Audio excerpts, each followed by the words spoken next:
الحمدللہ رب العالمین والصلاة والسلام علی حبیبہ محمد وآلہ وصحبہ اجمعین اما بعد اعوذ باللہ من الشیطان الرجیم بسم اللہ الرحمن الرحیم قال رب اجعل لی آیا قال آیاتک اللہ تکلم الناس ثلاثة ایام الا رمضا واذکر ربک کثیرا وسبح بالعشی والابکار اللهم سبحانك لا علم لنا إلا ما علمتنا إنك أنت العليم الحكيم مولاي صل وسلم دائما أبدا على حبيبك من زانت بالرسول وعزیز سامعین کرام السلام علیکم ورحمۃ اللہ وبرکاتہ۔ قرآن کریم میں ارشاد فرمایا گیا ہے کہ انہوں نے عرض کیا اے میرے پروردگار میرے لیے کوئی نشانی مقرر کر دیجئے۔ فرمایا آپ کی نشانی یہ ہے کہ آپ 3 دن لوگوں سے بات نہ کر سکیں گے ہاں مگر اشاروں میں، اور اپنے رب کا ذکر کثرت سے کریں اور تسبیح کریں صبح کو شام۔ محترم سامعین کرام، حضرت زکریا علیہ السلام کی دعا اور حضرت یحییٰ علیہ السلام سے متعلق یہاں ارشاد فرمایا گیا ہے، اور میں نے کل آپ کے سامنے جو آیہ کریمہ پڑھنے کی سعادت حاصل کی اس سے متعلقہ جو گزارشات پیش کی ہیں، اسی واقعے سے متصل یہ اگلا حصہ ارشاد فرمایا گیا کہ جب انہوں نے اللہ کے حضور یہ تجسس عرض کیا کہ کیسے قال رب انی یکون لی غلام وقد بلغنی الکبر وامرأتی عاقر، کہ میرے پروردگار اس بڑھاپے اور اس بی بی کی اتنی عمر اور اس تکلیف اور بڑھاپے کے سبب کیسے ہوگا کہ آپ نے فرمایا کہ آپ اولاد نرینہ عطا فرمائیں گے اور ان کے یہ اوصاف۔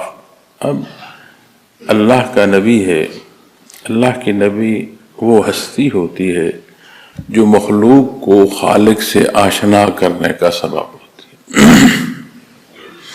جب خالق سے مخلوق کو آشنا کیا جاتا ہے تو جو مخلوق کی دسترس ہے یا استطاعت ہے اس کے مطابق جو صفات باری تعالیٰ ہیں ان سے بھی آگاہی دی جاتی ہے۔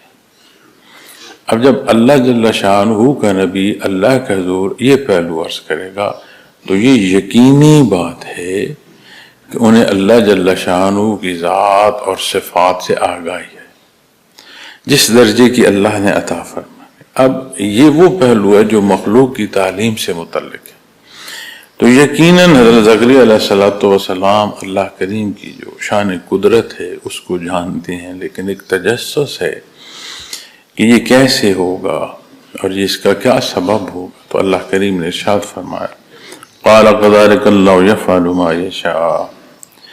اللہ جل شانہ نے ارشاد فرمایا ایسا ہی ہے اللہ جو چاہتے ہیں کرتے ہیں، یعنی اللہ کریم کے دستے قدرت میں ہر شے ہے۔ دنیا کی زندگی اسباب کے ساتھ دیکھی جاتی ہے اور وہ مسبب الاسباب ہے، اسباب پیدا فرمانے والا ہے، اسباب کا مالک۔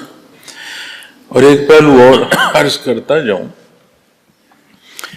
کہ ہم جب اللہ کریم کے حضور دعا کرتے ہیں تو عمومی طور پر ہم اسباب کو دیکھ رہے ہوتے ہیں۔ یہ پہلو بھی یہاں بڑا باریک ہے لیکن یہ بڑا واضح ہے کہ خیال فرمائیں تو اللہ کریم کے حضور دعا درست ہو، شریعت کے تابع ہو، درست پہلو ہو، پھر یہ نہ دیکھیں کہ یہ کیسے ہوگا۔ اس لیے اللہ کریم نے ارشاد فرمایا کہ یفعل ما یشاء، کیسے ہوگا اللہ جیسے چاہے گا ویسے ہو جاتا ہے، تو اسباب بھی وہ پیدا فرما دیتا۔ پھر اگلا حصہ جو انہوں نے اللہ کریم کے حضور عرض کیا کہ قال رب اجعل لی آیا، عرض کیا اے میرے پروردگار میرے لیے کوئی نشانی مقرر کر دیجیے۔ اب یہ بھی اللہ کریم کا اور اس کے حبیب کے مابین ایک حصہ ہے۔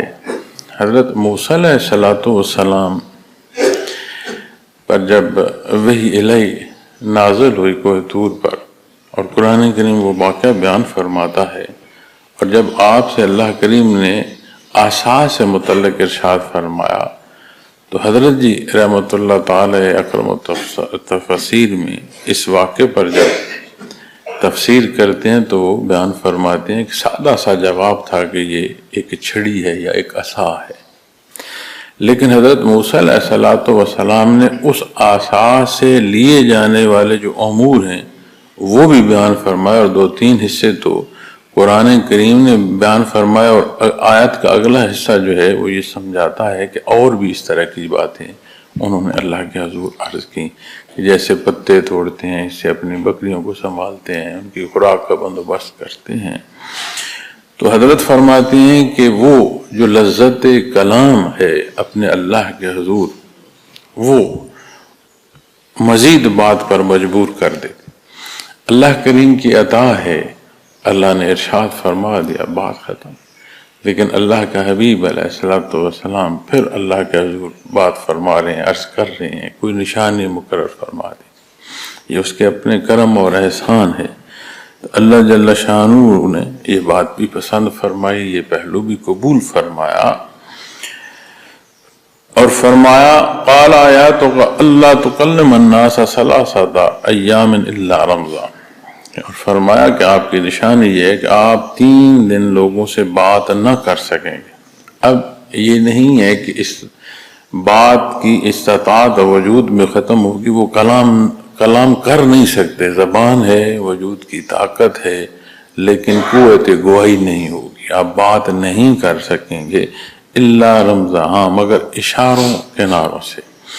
رمز کہتے ہیں کوئی حرکت دینا، کوئی حرکت کرنا، تو سوائے حرکت یعنی اشارے سے آپ کسی سے کلام نہیں کر سکیں گے۔ یعنی جب اللہ کریم یہ دعا قبول فرمائیں گے اور بی بی صاحبہ جو ہیں وہ امید سے ہوں گی، تو یہ اللہ کریم جو ہے اس کی نشانی عطا فرما رہے ہیں کہ آپ لوگوں سے کلام نہ کر سکیں۔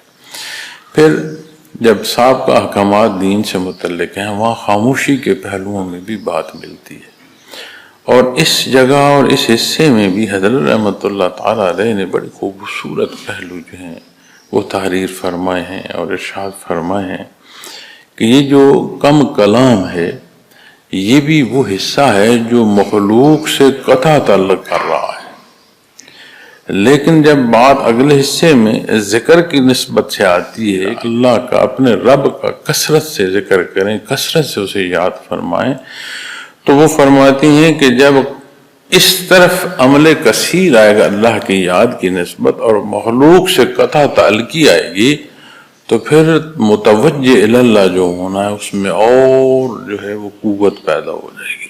انبیاء علیہ السلام میں نے پہلے عرض کی کہ وہ ہستی ہوتی ہیں جو مخلوق کو مالک سے آشنا کرنے کا سبب ہوتی، تو یقینی طور پر یہ معصوم ہستیاں اللہ کریم کے ذکر میں اس طرح محو رہتی ہیں کہ ان کا کوئی لمحہ خالی نہیں جاتا، پھر ان کے وجود کا ذرہ ذرہ جو ہے وہ اللہ کا ذکر کر رہا ہوتا ہے، انہیں ذکر کثیر کی کیفیت پہلے حاصل ہوتی ہے، اس نبوت کا جو انعام ہے اور نبوت کی جو عطا ہے اس سے یہ صلاحیت نصیب ہوتی ہے۔ چونکہ صحابہ کرام رضوان اللہ علیہم اجمعین کی نسبت جب قرآن کریم فرماتا ہے نا ثم تلین جلودہم، تو یعنی ظاہر سے لے کر نیاخانے تک ذرہ ذرہ جو ہے اس درجے کا ایمان نصیب ہوتا ہے کہ اللہ کی یاد سے وہ تر ہو جاتا ہے۔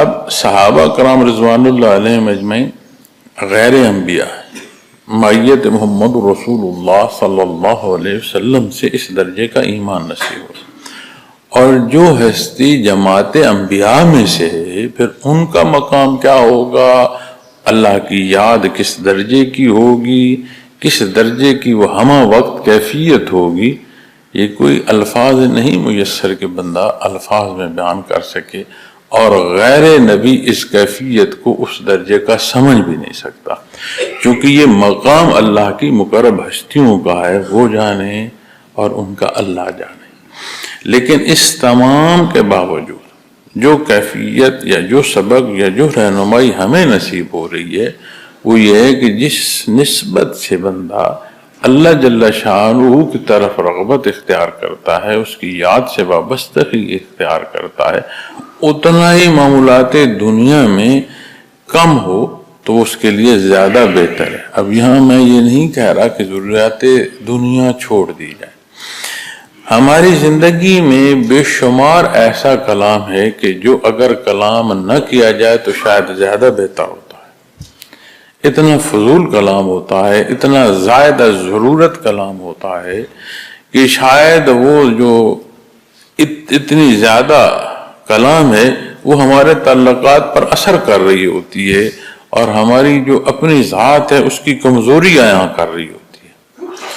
تو غیر ضروری جو کلام ہے اس سے اجتناب جو ہے وہ آپ کو متوجہ ہونے کے لیے زیادہ سہولت دے گا۔ تو جہاں جب فرمایا گیا نا کہ 3 دن تک، تو پھر بعض روایات میں یہ بھی ملتا ہے کہ اس وقت کا جو حکم ہے اس میں شاید کہ آپ کچھ وقت کے لیے کلام نہیں کریں گے، اس نیت سے بھی عبادت کے لیے محو ہونا حکم ہوگا یا درست ہوگا کہ کچھ عرصہ مخصوص 3 ایام کے لیے آپ کہیں کسی سے بات نہیں کریں گے ماں سوائے عبادت کے۔ انتہائی ضرورت میں بھی کوئی بات کرنی ہو تو اشارتاً آپ کچھ بات کہہ دیں گے، لیکن اس تفصیل کی ضرورت نہیں۔ تو شاید اس وقت یہ حکم بھی ہو کہ اس طرح کی عبادت اختیار کی جا سکتی ہو۔ لیکن جو بالعموم بات سمجھ آتی ہے کہ اللہ کریم کی نسبت جب بندہ متوجہ ہو تو باقی چیزیں جو ہیں ویسے بھی مخلوق ہے، تو جب اس میں زیادہ ضرورت چیز چھوڑی جائے تو وہ بہتر ہے۔ تو کم کلام، کم نوم، کم طعام، یہ وہ حصے ہیں جو متوجہ ہونے کے لیے آسانی پیدا کرتے ہیں۔ اور اگر آپ کھانا زیادہ کر لیں، بسیار خوری میں آئیں، تو نہ صحت میں کوئی اس کا فائدہ ہوتا ہے اور نہ وہ آپ کو اس خماری سے نکلنے دیتا ہے۔ حضرت رحمت اللہ علیہ سے کسی نے سوال کیا کہ عجیب عجیب خیال آتے، خواب آتے ہیں رات کو، تو فرمانے لگے کم کھایا کرو، یہ جو تمہارے معدے کے مسائل ہیں تمہارے سر تک چڑھ جاتے، تو اتنا کھایا کرو نا جو ہضم کر سکو۔ تو اسی طرح جو زیادہ کھانا ہے وہ ہر وقت کی ایک خماری رکھتا ہے، تو وہ جو وجود کی ضرورت ہے، اور اس میں کتنا خوبصورت پہلو ہے کہ دھونے والے کی بھوک چھوڑ دی جائے، سنت ہے وہ بھی پوری ہو گئی، وجود کی ضرورت ہے وہ بھی پوری ہو گئی، پسندیدہ عمل بھی ہے اور صحت کے لیے بھی ہے۔ اسی طرح نیند جو ہے اس میں بھی بے شمار جو سونا ہے وہ بھی آپ خیال فرمائیں کہ یہی زندگی ہے۔ ویسے ہی آدھے سے زیادہ زندگی تو سوتی ہوئے گزر جاتی ہے کہ بچپن کی نیند زیادہ ہے، اور پھر اگر عمر زیادہ ہو تو ضعیفی میں نیند نہ بھی ہو تو ہوش کا وقت کم ہوتا ہے، تو وہ بھی اسی طرح گزر گیا۔ تو آدھے سے زیادہ وقت تو ہمارا سونے میں گزر گیا، جو وقت بچا اس میں ہم نے امور دنیا اور ضروریات زندگی کو حصہ نکالیں وقت کا، تو کتنا عبادت کا جا بچا۔ تو پھر وہ حصے جو ابدل آباد ہیں، جو اللہ جل شانہ کی رضا اور اس کے قرب کے پہلو ہیں، اس کے لیے ہم نے کیا کیا؟ اسی طرح جب آپ آتی ہیں کلام کے اثر پر، تو جیسا کلام ہوگا ویسے اثرات مرتب ہوتے ہیں۔ اب یہ ضروری نہیں ہے کہ صاحب کلام کے جو ہیں اگر بہتر اثرات ہیں تو جس سے کلام کر رہا ہے اس کا جواب اس درجے کا ہو کہ اس کے اثرات بھی مثبت ہوں۔ تو بڑے حضرت جی رحمۃ اللہ تعالی علیہ کا یہ فرمان ہے کہ جب کوئی خاکروب فرش یا گلی یا کوئی جگہ صاف کرتا ہے تو جہاں وہ صفائی کر رہا ہے اس جگہ سے تو صفائی ہوتی ہے، لیکن وہ خاک اڑ کر اسے میلا کر دیتی ہے، اس کے وجود پر اور اس کے کپڑوں پر ضرور پڑ جاتی ہے۔ تو جب ہم معاشرے میں نکلتے ہیں تو بالعموم کلام کو چھوڑ دیں، دینی تبلیغ کی بات کر لیں کہ آپ ترویج ذکر کے لیے لوگوں کو دعوت دے رہے ہیں، تو جسے مخاطب فرما رہے ہیں جو آپ بیان کر رہے ہیں، جو آپ کا خطاب ہے وہ آپ کی نیت اور آپ کے خطاب کے مطابق اثرات، لیکن جسے مخاطب فرما رہے ہیں یہ لازم نہیں ہے کہ وہاں یہ کیفیت ہو اور اسی طرح کا جواب بھی آ رہا ہو۔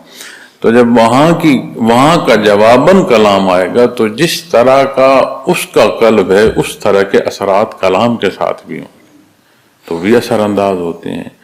تو پھر جب اللہ کریم کے شکر کے پہلو میں بات آئے گی تو بھی کہ قطع کم تعلق کیا جائے، قطع تو نہیں کہ کم کیا جائے تعلق کو، اور عبادت جو ہے اسے زائد کیا جائے۔ یہاں یہ پہلو بھی شکرانے میں مل رہا ہے کہ آپ علیہ السلام کو حضرت یحییٰ علیہ السلام کی اللہ نے خوشخبری عطا فرمائی، نشانی ارشاد فرمائی، نشانی میں شکرانے کا پہلو ہے کہ اور اللہ کی یاد میں آپ محو ہو جائیں اور مخلوق سے جو کلام ہے وہ نہ کریں۔ تو جب شکرانے کی بات آتی ہے تو اس میں بھی یہ پہلو سمجھ آ رہا ہے۔ اور بعض دفعہ میں دیکھتا ہوں کہ ہم اللہ سے جو معافی یا شکرانہ ہے اسے ہاتھ جوڑ کر، بڑے بڑے لوگ جو ہیں دینی شعبے کے ہاتھ جوڑ کر بات کر رہے ہوتے ہیں۔ اللہ نے ہمیں اپنے حضور جو سب سے بلند ترین حصہ عطا فرمایا نا، جو عظمت والا ہے، کہ اس کے حضور سربہ سجود ہو جاؤ، اور اگر اس نے اس کے حضور دعا مانگنے کا حصہ عطا فرمایا تو اس نے ہاتھ جوڑنے کو نہیں، ہاتھ کھول کے اس کے حضور عرض کرنے کو فرمایا ہے۔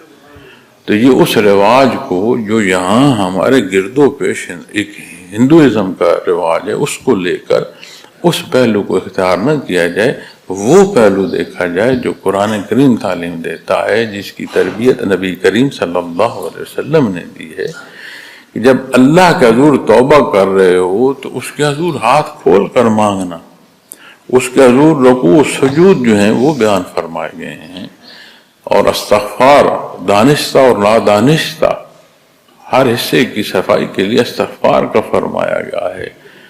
تو یہ وہ چیزیں ہیں کہ جنہیں سمجھنے کی ضرورت ہے کہ یہ بالعموم پہلو نہیں ہے کہ خالق سے جو مخلوق کا تعلق ہے، یہ عام طور تعلق نہیں ہے کہ جیسے کچھ ہوگا بس ٹھیک ہے جو رہ گیا وہ بھی ہو، نہیں، یہاں اصول اور ضابطے ہیں۔ ہاں ایک بات ہے کہ اطلاق جو گرفت کا ہے وہ عمومی نہیں ہے، بالخصوص تو ہو جاتے ہیں، لوگ ظلم کرتے ہیں ایک دفعہ گرفت میں آ جاتے ہیں، لیکن جو اصل حساب کتاب ہے وہ آخرت میں ہے۔ یہاں ایک درجے کی ایک اجازت ہے، ایک حد تک ہر ایک اپنی حرکات و سکنات میں یا اپنے فیصلے میں کسی درجے کا آزاد ہے، لیکن جب یہ فرصت یا یہ زندگی ختم ہوگی تو پھر ایسا نہیں ہو سکتا۔ نبی کریم صلی اللہ علیہ وسلم جلوہ افروز ہیں اور کیسے کیسے واقعات پیش آئے۔ دین اسلام کی تکمیل پر حضرت ابوبکر صدیق رضی اللہ تعالیٰ عنہ کا فرمان کہ آپ اللہ کا جو حکم مخلوق تک پہنچانے کے لیے مبعوث ہوئے تھے، جب اس کی تکمیل ہو گئی تو پھر یہ جگہ اس قابل نہیں ہے کہ آپ یہاں جلوہ افروز ہوں، آپ یہاں سے برزخ منتقل ہو جائیں۔ یہ وہ محبت اور تعلق حضرت ابوبکر صدیق رضی اللہ تعالیٰ عنہ کا ہے کہ جنہیں یہ بات اس درجے کی سمجھ ہے۔ اب اسی پہلو کو جب آپ سالکین کی نظر سے دیکھتے ہیں تو ان مراقبات کے لیے، ان کے حصول کے لیے، پھر ان مراقبات اور ان مراقبات کی پختگی کے لیے جو پہلو اور جو گفتگو کی جاتی ہے اس میں بھی نزاکت کی ضرورت ہے۔ اب کتنی ہی بات تو میں نے تو سالکین کی بات کی، آپ امتی کی وہ حاضری دیکھ لیں جو روزہ اطہر پر نصیب ہو رہی، کیسے کیسے پیغامات ہم لے کر جا رہے ہوتے ہیں، کس کس کا کلام لے کر جا رہے ہوتے ہیں، ہم وہاں کھڑے ہو کر ہم کیسی انداز اختیار کر رہے ہوتے ہیں اور لوگوں سے کیا گفتگو کر رہے ہوتے ہیں۔ اور روزہ اطہر پر حاضری ایسے ہی ہے کہ آپ روزہ اطہر میں ایسے جلوہ افروز ہیں صلی اللہ علیہ وسلم جیسے دار دنیا میں آپ جلوہ افروز، وہی آداب اور وہی احکامات کا اطلاق ہوتا ہے روزہ اطہر پر۔ تو اپنے سے کسی دنیا کے حساب میں بالعموم بڑی حیثیت والے بندے کے ساتھ یہ انداز اختیار کر کے دکھاؤ، نہیں کر سکو گے۔ تو اس نزاکت کا وہاں نہیں سمجھ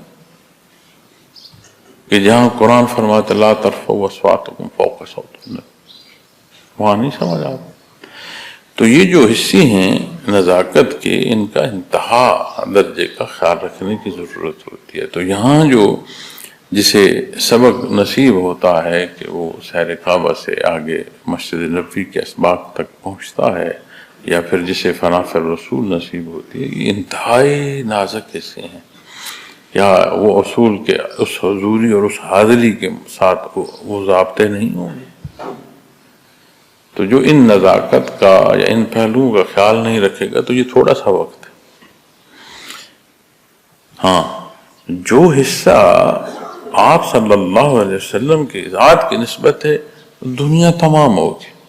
برزخ میں کوئی یہ نہیں ہو سکتا کہ کوئی کلام کرنا چاہے اور اجازت نہ ہو تو وہ کلام کر سکے گا، کوئی حاضر ہونا چاہے اور حاضری کی اجازت نہ ہو تو وہ حاضر ہو سکے، کوئی نگاہ اٹھانا چاہے اور نگاہ اٹھانے کی اجازت نہ ہو اور وہ نگاہ اٹھا سکے، یہ ہو نہیں سکتا۔ وہاں اب دنیا کے ضابطے تمام ہو گئے، وہ حدود وہ جو برزخ کی ہیں وہ ان کا نفاذ ہو۔ تو بہرحال ضمناً پہلو ہے، لیکن یہ ضمنی پہلو ہماری زندگی میں انتہائی اہمیت کا درجہ رکھتے ہیں، اس لیے یہ سارے کا سارا جو موضوع ہے یہ ہم اللہ جل شانہ کی رضا کے لیے، نبی کریم صلی اللہ علیہ وسلم کے اتباع کے لیے، ان ماہ و سال کی برکات میں، رمضان المبارک کی ان ساعتوں میں اور ایک تربیتی پہلوؤں سے گفتگو کر رہے ہیں، تو اس لیے یہ سارے اس سے ساتھ داخل ہوتے چلتے ہیں۔ اللہ رمضان، مگر سوائے اشاروں کے اور کوئی طریقہ نہ رکھیں۔ وَاذْكُرْ رَبَّكَ كَثِيرًا وَسَبِّحْ بِالْعَشِيِّ وَالْإِبْكَارِ، اور فرمایا اور اپنے رب کا ذکر کثرت سے کریں۔ اب حضرت رحمۃ اللہ تعالیٰ علیہ نے یہاں بریکٹ میں لکھا ہے دل سے، یعنی اپنے رب کا ذکر دل سے کثرت سے کریں۔ اب ذکر کی اقسام پر جب آپ بحث کریں گے تو عملی حصہ آئے گا، لسانی حصہ آئے گا اور خفی حصہ آئے گا۔ عملی اور لسانی ممکن نہیں ہے کہ اس میں ذکر جو ہے وہ کثرت حاصل کر سکے، اس لیے کہ وجود کی یہ سکت ہی نہیں ہے۔ حالات کہ ایسا ہو سکتا ہے، یعنی وجودی قوت ہی نہیں ہے کہ وہ تمام حرکات سے زائد جو حصہ ہے وہ ذکر کا اختیار کرے۔ اسی طرح کلام آپ کتنا پڑھ سکیں گے، جب زبان تھک جائے گی رک جائے گی۔ ضروریات زندگی سے متعلق بیان کرنا ہوگا، ذکر سے رک جائے گی۔ اب آپ وجود انسانی میں غور فرمائیں کہ سب سے زیادہ کس حصے کا دخل ہے، یا سانس کا ہے یا دل کی دھڑکن کا۔ بے شمار اور پہلو ہیں جنہیں ہم کثرت میں اختیار کرتے ہیں، لیکن کثیر جو ہے، کثیر ترین جو حصہ انسانی وجود کے ساتھ منسلک ہے کہ وہ جو سانس لے رہا ہے یا جو اس کا دل دھڑک رہا ہے۔ اب ان دو میں جب آپ دیکھو گے تو سانس رک جاتی ہے، دھڑکن بعد میں جا کر رکتی ہے۔ اس کا مطلب ہوا کہ سانس سے بھی زائد حصہ جو ہے وہ دل کی دھڑکن ہے، چونکہ اس دھڑکن سے وجود میں وہ قوت پیدا ہوتی ہے جس سے وجود سانس لیتا ہے۔ تو جب نحیفی وارد ہوتی ہے قلب پر تو آہستہ آہستہ سانس رک جاتی ہے، اور جب قلب بالکل جا رکتا ہے تو پھر بات تمام ہو جاتی ہے۔ تو جب آپ دل کی دھڑکن کی بات کریں گے تو کون سا ایسا عمل ہو جو اس سے زائد ہو تو عمل کثیر کہلائے گا، کون سا طریقہ ایسا ہو۔ ذکر کی نسبت بات ہو رہی ہے تو باقی اعمال تو بات ختم ہو گئی، لیکن کون سا طریقہ ایسا ہو، کیا عملی ذکر اس بات کو پا سکتا ہے؟ ممکن نہیں۔ لسانی ذکر اس چیز کو حاصل کر سکتا ہے کہ کثرت ہو؟ ممکن نہیں۔ ایک واحد پہلو بچتا ہے جو قلبی ہے، جو خفی ہے، کہ اس درجے کا وجود ذاکر ہو جائے کہ نہ صرف قلب بلکہ ذرہ ذرہ ثم تلین جلودہم وقلوبہم علی ذکر، اس درجے کا کہ ذرہ ذرہ اللہ کے نام سے اس طرح مزین ہو جائے اور راسخ ہو جائے کہ وہاں اللہ کا ذکر جو ہے وہ نصیب ہو جائے۔ تو پھر سانس ایک بار ہوگی جو وجود کے مرکبات کا شمار ممکن نہیں ہے، تو انگنت اللہ دھڑکن ایک دفعہ دل کی دھڑکے گی، لیکن وہ ایک ایک ذرہ جب اللہ کے نام سے مزین ہوگا تو پھر شمار ممکن نہیں ہے کہ کتنی بار اللہ کے نام کا ذکر ہوگا اس ایک دھڑکن میں۔ اس لیے حضرت رحمۃ اللہ علیہ نے جو لکھا ہے کہ اپنے رب کا ذکر کثرت سے کریں تو درمیان میں آپ نے تحریر فرمایا دل سے، یعنی خفی پہلو سے یہ ممکن ہے. اور فرمایا اور تسبیح، اب تسبیح جو ہے لسانی پہلو میں آتی ہے، زبان سے کریں. ذکر کو آپ نے دل سے لکھا کہ کثرت ذکر جو ہے وہ دل سے ممکن ہے. تسبیح یہ نسبتی زبان سے ہے. اور آگے آخر میں بالعشی والابکار، شام کو اور صبح. اب شام اور صبح یہ دو وقت ایسے ہیں، ایک حصہ تمام ہو رہا ہوتا ہے اور ایک ابتدا ہے، یعنی صبح یا شام. آپ صبح لیں تو رات اختتام پذیر ہو رہی ہے اور صبح کی ابتدا ہے. آپ شام لیں، دن اختتام پذیر ہو رہا ہے اور رات کی ابتدا ہے. تو دونوں ابتدا و انتہا داخل ہو جاتے ہیں اس رات دن کے، صبح و شام. پھر صبح و شام کو معنی بعید اور محاوراتی پہلوؤں میں جب آپ لیں گے تو صبح و شام سے مراد ہے کہ ہمہ وقت، ہر وقت. اب اسی کو صبح و شام کا اطلاق جب آپ کثرت کی نسبت سے کریں گے تو پھر صبح اور شام پر یہ بات نہیں رہے گی، پھر بات دوامی پہلوؤں میں جائے گی کہ ادھر کثرت کی نسبت ساتھ منسلک ہے. تو صبح و شام سے مراد پھر وہ پہلو آئے گا کہ جو دوامی ہو، ہمہ وقت جو ہے وہ ذکر نصیب ہو. پھر صبح و شام کی ایک برکت کا پہلو بھی ہے کہ یہ جو ذکر کا بتایا جاتا ہے کہ سب سے اعلیٰ وقت جو ہے وہ تہجد کا ہے. دوسرا اعلیٰ وقت ذکر کا جو بتایا جاتا ہے شام میں مغرب کے ساتھ کا ہے. تو جب آپ یہ دو وقت کا ذکر کرتے ہیں تو ان دو وقت میں خصوصی نشست جو ذکر کی ہے وہ اہلیت پیدا کر دیتی ہے کہ ذکر دوام نصیب ہونا شروع ہو جائے. چونکہ دن بھر جہاں گئے جو کیا، آپ شام آ کر آپ نے ذکر کیا، وہ آپ کی صفائی کا سبب ہو گیا. اس نے آپ کو تقویت دی، پاکیزگی دی. پھر رات گزری، صبح جب آپ پھر عملی زندگی میں داخل ہو رہے ہیں اور ذکر کر کے جا رہے ہیں تو آپ قوت کے حصول کے ساتھ جا رہے ہیں کہ ایک حفاظت کا پہلو نصیب ہو رہا ہے کہ ایمان کی تقویت کے ساتھ عملی زندگی میں داخل ہو رہے ہیں. تو دونوں حصوں کا جو ذکر ہے اس حکم میں بھی تکمیل آتی ہے کہ صبح شام کی یاد، اور دوامی حصہ بھی نصیب ہوتا ہے، حفاظت بھی نصیب ہوتی ہے.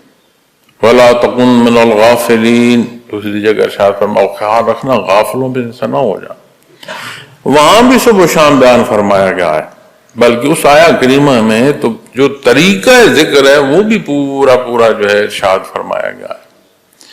تو جب وَلَا تَكُن مِّنَ الْغَافِلِينَ ارشاد فرمایا گیا ہے تو سمجھ آتی ہے کہ اس سے جس درجے کا انحراف ہوگا اس درجے کی غفلت جو ہے وہ چھانا شروع ہو جائے گی. جتنی غفلت چھائے گی اتنا حقائق سے ہٹتا جائے گا اور پھر وہ دنیا کی طرف میل ہوگا. کس دنیا کی طرف میل ہوگا؟ کل من علیہا فان. اب رات جب ہم ذکر کر رہے تھے تو مراقبہ فنا فی اللہ جب کرایا تو میں یہ سوچ رہا تھا کہ جسے یہ مراقبہ نصیب ہو رہا ہے اللہ کریم اسے یہ کیفیت عطا فرمائے کہ اسے سمجھ آئے کہ او خلق کی وسعتوں سے ہر شے کا وجود جو ہے وہ ختم ہوتا چلا آتا ہے اور ذات تک پہنچتا ہے، ذات ختم ہو جاتی ہے، جہاں وجود ختم ہوتے ہیں وہاں سیاہی رہ جاتی ہے اور حتیٰ سیاہی کا وجود بھی ختم ہو جاتا ہے. پھر سمجھ آتی ہے کہ بقا باللہ کیا ہے، کہ جب اس چیز کو ذات سے وہ اپنی ذات سے اس کیفیت کو لیتا ہے اور وہ خلق کی وسعتوں تک جاتا ہے تو یہ ذات کی کا قائم رہنا ذاتی خصوصیت نہیں ہے.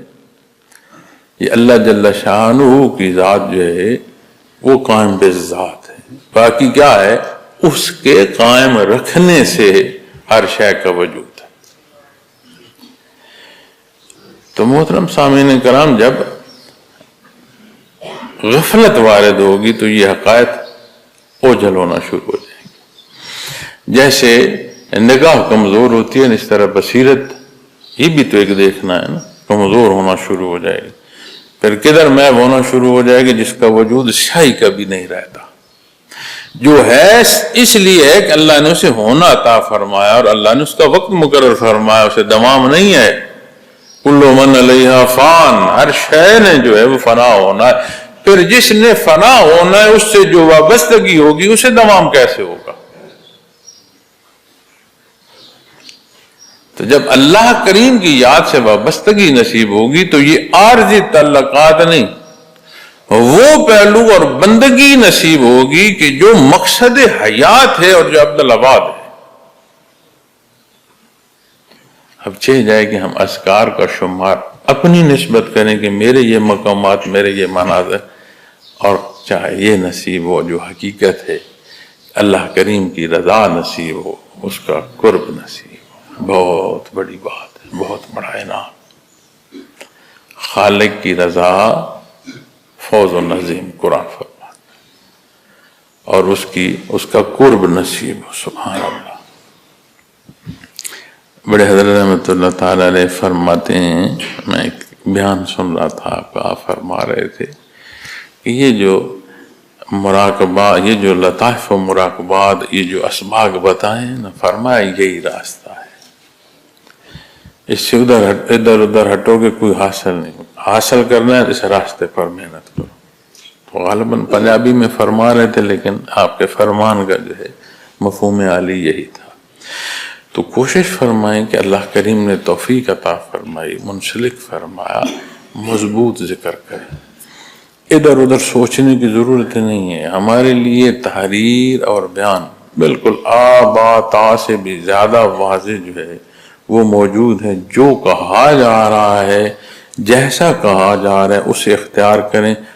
دیکھنا ہے تو اس کے نتائج میں دیکھو کہ کیا دین کی جو رغبت ہے، جو دین کی محبت ہے، یہ جو مثبت پہلو ہے، یہ نصیب ہوتا ہے یا نہیں۔ چونکہ کسی شے کے بھی مرکبات تک کی بحث کے باوجود جو اصل تجزیہ آتا ہے وہ نتائج سے آتا ہے۔ تو عبادت کا نتیجہ اگر اللہ کی رضا میں ڈھل جانا نہیں ہے تو پھر اور کیا ہے؟ ہر عبادت جہاں تکمیل حکم ہے وہاں مزید جو ہے ورع اور تقوی کا سبب ہوتی ہے۔ تو جب اللہ نصیب ہو رہی ہے تو وہ اللہ قرآن و سنت تک نہیں پہنچا رہی تو پھر کہیں فرق ہے۔ تو جب اس حصول کو دیکھ رہے ہو تو پھر اور کوشش کرو کہ اور مضبوط اور راسخ اسباق ہوں، چونکہ اسباق فی ذات مقصود نہیں ہے، ذات باری تعالیٰ کے لیے مقصود ہے، اللہ کا قرب نصیب۔ اور جتنا اس کی یاد نصیب ہوگی اتنی غفلت چھٹ جائے گی، اور جتنی غفلت آئے گی وہ غافل ہونا جو ہے وہ اس نسبت زیادہ چلا دے گا کہ جسے عارضی اللہ نے فرمایا ہے، جسے فنا ہونا ہی ہونا ہے۔ پھر شیطان کے اثرات اور اس کے وسوسے جو ہیں ان میں اضافہ آنا شروع ہو جاتا ہے۔ اور بڑی سادہ بات کیفیات میں یاد رکھو، جن حصوں کا بیان فرمایا گیا ان حصوں تک محدود رہو گے تو سوچ بھی نہیں بھٹکے گی۔ بعض دفعہ ایک سوال آتا ہے کہ جی یہ جو پہلو ہیں، یہاں یہ سوچ آ گئی، یہاں یہ سوچ آ گئی، جو بتایا گیا اس کے مطابق عمل کر رہے ہو تو اس سوچ کی گنجائش کوئی نہیں بچتی، کیونکہ آپ جو سبق کر رہے ہو اس کی تسبیح میں محو ہوگی۔ وہ تسبیح آپ کو اس اصل حال میں رکھے گی، آپ کو گنجائش ہی نہیں ملے گی کہ جہاں وسوسے پیدا ہو۔ اور اللہ کریم کی جو یاد ہے اس کی برکت اتنی ہے کہ پھر یہ حفاظت کے پہلوؤں میں بندہ داخل ہونا شروع ہو جاتا ہے۔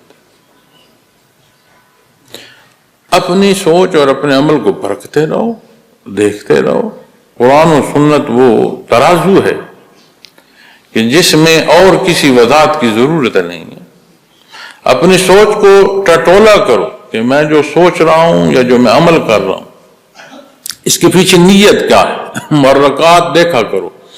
اور عجیب بات ہے، ہم نیکی کی بات کر رہے ہوتے ہیں، ورع اور تقوی پر تبلیغ کر رہے ہوتے ہیں، بیان کر رہے ہوتے ہیں، لوگوں کو نیکی کی ترغیب دے رہے ہوتے ہیں، اور اگر اس لمحے خود اپنا اندر ترازو قرآن و سنت پر رکھو تو وہ ترازو ڈول رہا ہوتا ہے۔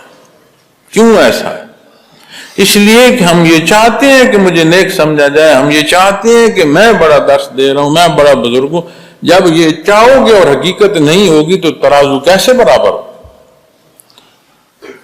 اپنی سوچ کو، اپنے عمل کو قرآن و سنت پر جانچا کرو۔ اور بندے کو معلوم ہوتا ہے، فرعون کو معلوم تھا کہ اللہ واحد اور لا شریک ہے۔